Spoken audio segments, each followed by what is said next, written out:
Alright, what started me doing painting this front end, all I wanted to do was replace these headlights. Well, they won't come off without removing the grill. So once I got this off, I got some new light bulbs. I got those covered up in case we get some rain. Had to replace a few bulbs, and that's what started it. We've got the grill off. We went ahead and painted the black plastic part. Then I said, well, hell, let me go ahead and do this up here. Now, if you've got a cowling that looks bad, they just look kind of crappy. What I'm doing is, this is an experiment that I'm going to do to see if it works on my Suburban. But what I use is this right here. I used to use it on my show truck for my tires. I only did it once because it collected up dirt on it so bad when I drove. But you can put it on your heater hoses, make them look real pretty, and you can put it on this. But I'm going to see if dirt sticks to this and see how long that will last. And I'm going to try it on all this stuff here. You've got that right there. That's where your fuses are at. Then you got your cruise control. That's another plastic. And the back of that windshield wiper, that's plastic. So I'll go around, and of course you got your EGR system there. You can go as far as you want to. You know, you can hit all your heater hoses, and it makes them look good and it protects them. But I'm going to see how this sticks, and if it works out good, then I'll paint underneath the hood of my Suburban, and I'm going to get all this plastic all spiffed up before I put it together. And yes, we did, we got the transmission pan in. We went ahead and replaced the 1-2 shift accumulator. I put a Sonex pinless piston in there. They work real good. And while we were in there, we went ahead and did it. Transmission would look good. Had a little bit of super fine shavings on the magnet, but that was okay. There wasn't any clutch material. It's shifting real good. All I got to do now is grease the front end and put those caps on those, and then my transmission mount. I've got to do that because the weather's kind of been on and off, and I got to drag so many tools out and get up underneath there. I don't want to do it on a day that we might get rain. So I think this one will be good. I may upload 2 today. Woohoo! Y'all have a good until I see you next time. Here's a before and after. This is what they look like before I cleaned them. You'll notice down here in the bottom, that's where water's set and got some crud inside there. I sprayed glass cleaner in here and got most of it, but my son's bringing me some ammonia. I used the non-soapy, less residue. I'm going to soak this in some buckets with 50-50 ammonia and have it break up that dirt just a little bit better. The side marker lights, the same way. There's some crud. I'm going to soak those. On these speed nuts here, spray some PB Blaster or some kind of lubricant when you take them off. You don't want to snap these plastic threads off here. So that'll get them off a lot gentler. And these, like I said, I'm going to soak these too. I've already sanded those like I've done that. And then what I use when I get completely done, I use this. I spray. This is a polisher and a protectant for plastics. This was developed for the airplanes, and it does a good job. Now you got to reapply it. Every time you wash your car, go ahead and just use a microfiber cloth and rub it in real good, polish it up, and that'll protect it so you don't have to clean these things as much. Now this stuff's expensive. It's about $30 a bottle.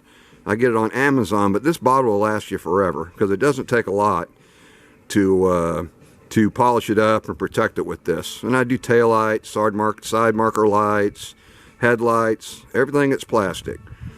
So once you get something cleaned, your headlights, if they don't put a clear coat on it, I'm not a big fan of clear coat on these plastic. That's generally what turns yellow. Then you have to sand it off. So I don't spray any clear coat. I just use this on it. And if I haven't washed the vehicle in a while, I'll go by and wash them with Dawn and then reapply it. And this is a lot easier than having to sand this stuff off. All right, let me see. What I use on those,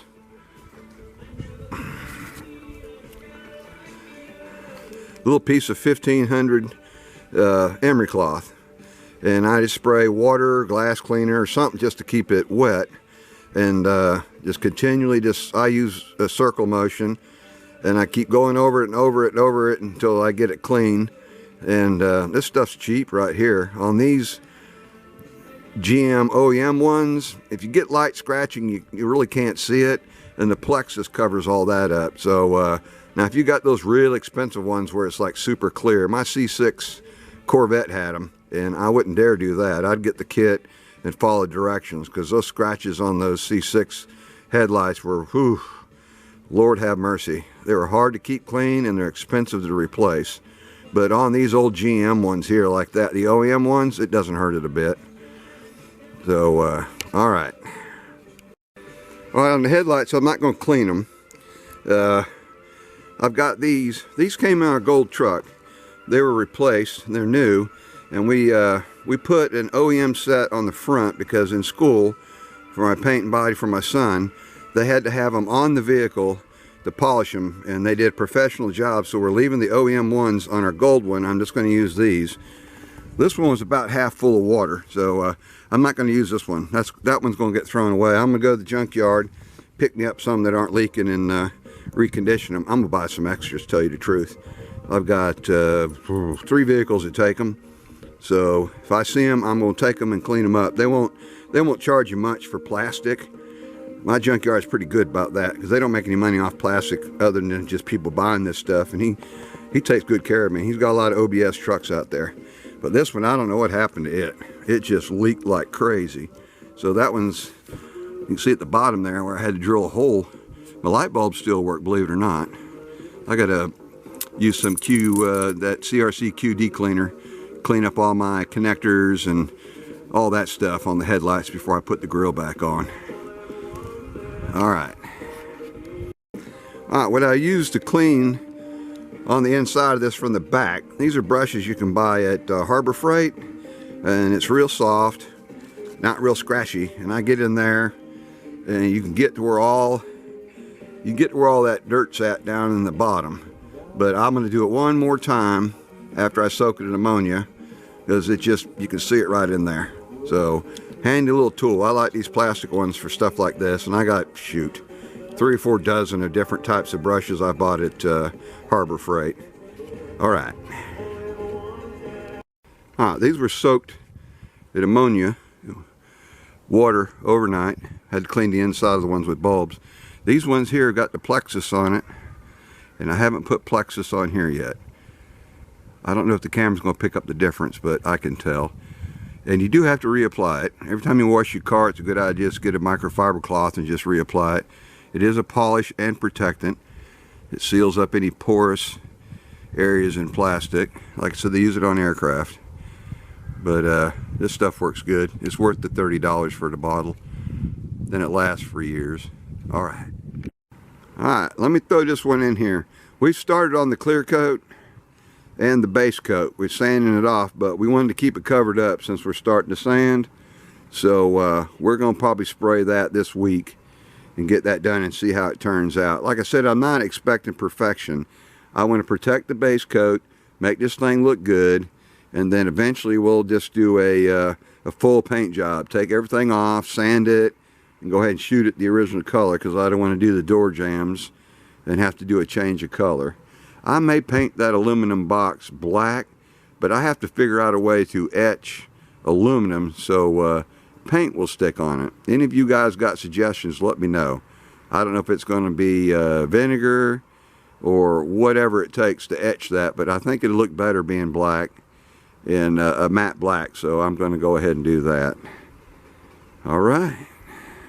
Alright, also too, if you get one of these OBS's and it runs good but it's kind of ugly, it's really easy to dress the underneath the hood up real good. Now the engine, you know, I got those stupid aluminum brackets on my Suburban. I'm gonna get those media blasted. I'm gonna clean them real good. I'm gonna go ahead and paint them black. You see what they look like after a while. You know, the master cylinder, I'm gonna pull that off.